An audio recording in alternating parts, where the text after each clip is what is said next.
What's going on, everyone? So I came across an article that I found very interesting. This is a cited paper. I only read cited works. I don't spout nonsense, of course. This is cited, has several references. I'll link it below if you'd like to take a look.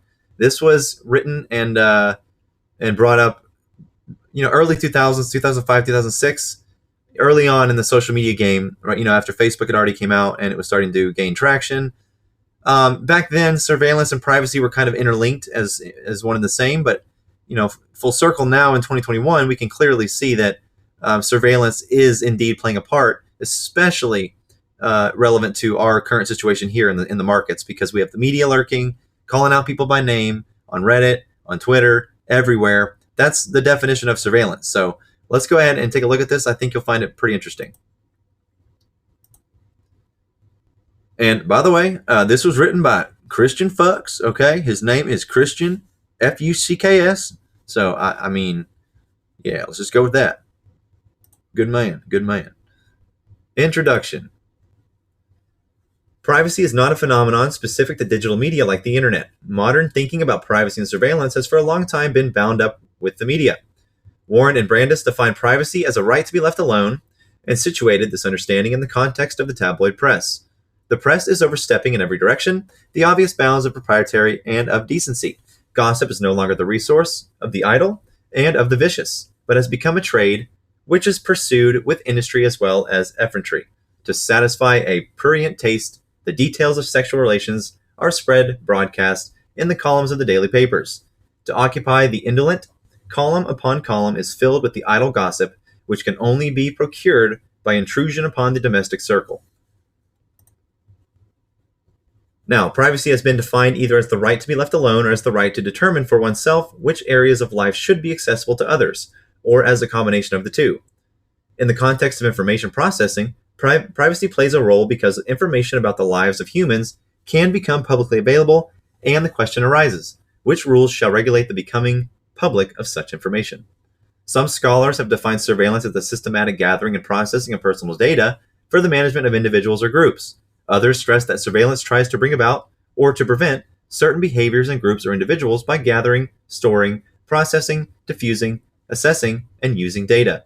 Just like privacy, surveillance is also not a phenomenon specific to digital media, which becomes clear in Foucault's work, which has shown the surveillance is bound up with the history of control, the prison system, the state, and the class-structured economies. There is a debate between scholars studying privacy and surveillance about what the relevance of these two concepts. Whereas some argue that privacy is a liberal and individualistic concept, and that surveillance is more a critical concept that can focus on the structural implications of data collection in society, others argue that although privacy advocates may not always be successful in preventing the negative effects of state and corporate surveillance, they at least try to bring about political intervention, and that was by Bennett in 2011. So actually, this was a little bit later than I thought. This was 2010, 2011. Now, although privacy and surveillance are not new, the rise of the computer in society has brought about special public concern for both phenomena. The first National Data Protection Act was passed in 1973 in Sweden, and subsequent laws followed in other countries. It is no accident that this happened in the early 1970s, a time when large-scale computers or computer-based data processing took broader effect in society. The rise of computing and an information society is the context for the establishment of data protection and explains the connection of data protection with informational privacy and surveillance. The rise of the internet took a quantum leap in the mid-1990s when the World Wide Web, or the WWW, became popular and commercialized. The early 1990s until after the new millennium were times of a general and scholarly internet optimism, spurred by neoliberalism and the new entrepreneurialism of the internet economy. Issues relating to privacy, surveillance, and data protection were often considered as outmoded and old-fashioned. Now, what is social media surveillance? Well, first, the question of how social the web is or has become depends on a profoundly social theoretical question. What does it mean to be social? Are human beings always social, or only if they interact with others? In sociological theory, there are different concepts of the social, such as Emile Durkheim's social facts, Max Weber's social action, Karl Marx's notion of collaborative work, as for example also employed in the concept of computer-supported collaborative work, or Ferdinand Tani's notion of community. Fucks, 2010.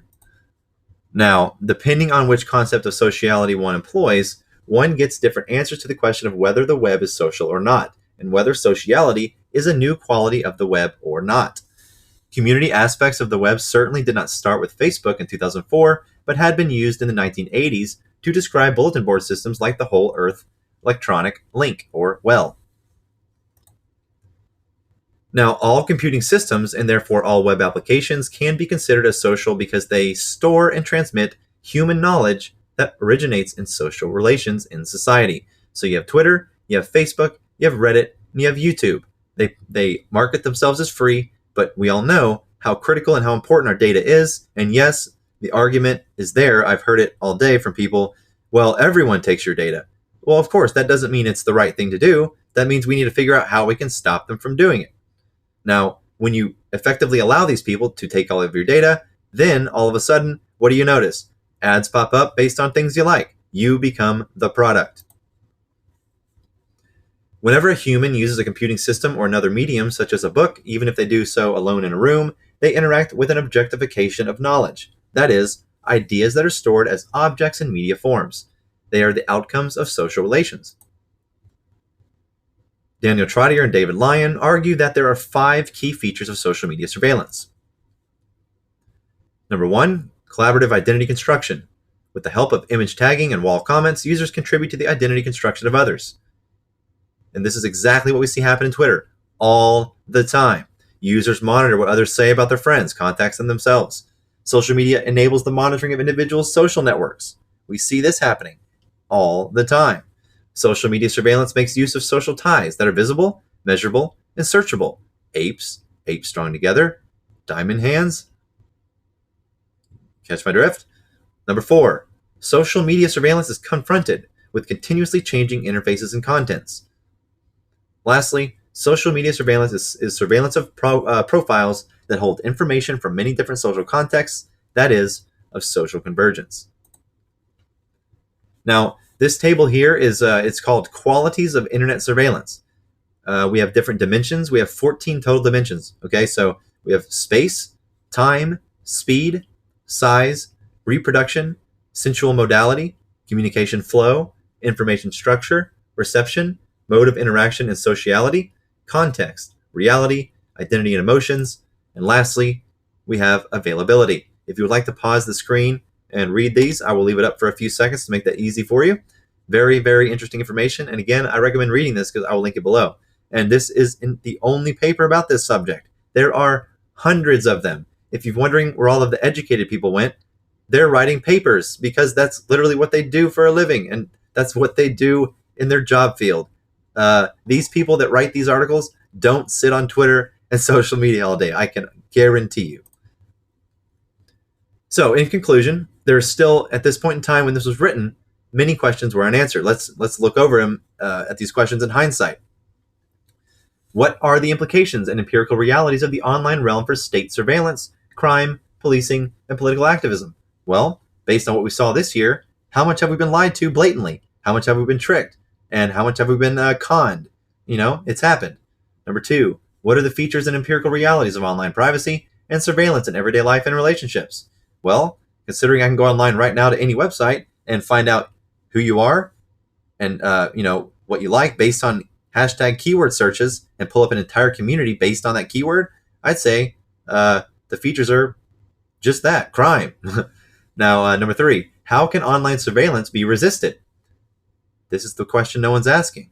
And what power asymmetries do counter-surveillance projects that make use in the internet face? For example, WikiLeaks, corporate watchdog projects.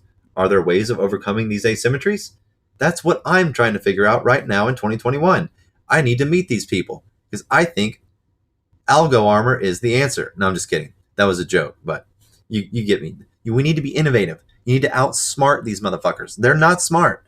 They've been tricking you into thinking they're smart your entire life, your parents' entire life, my entire life. I'm just now realizing all this shit too. They're retarded. Because if I can read this shit on my own time and figure this out and see it for what it is, I mean, come on, man.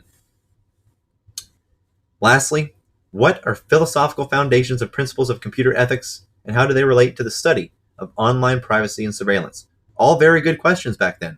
I'm sure that, they took this to a space like a media, a big network, to try to get this information out, ask these questions. And I guarantee you, when real questions are asked, just like what we saw in that space the other night, as soon as a real question is asked and the narrative is threatened, all discussion ends and the cult-like behavior begins. Now, I found this interesting, but again, I'm very baked, so enjoy. Let me know what you think about this one.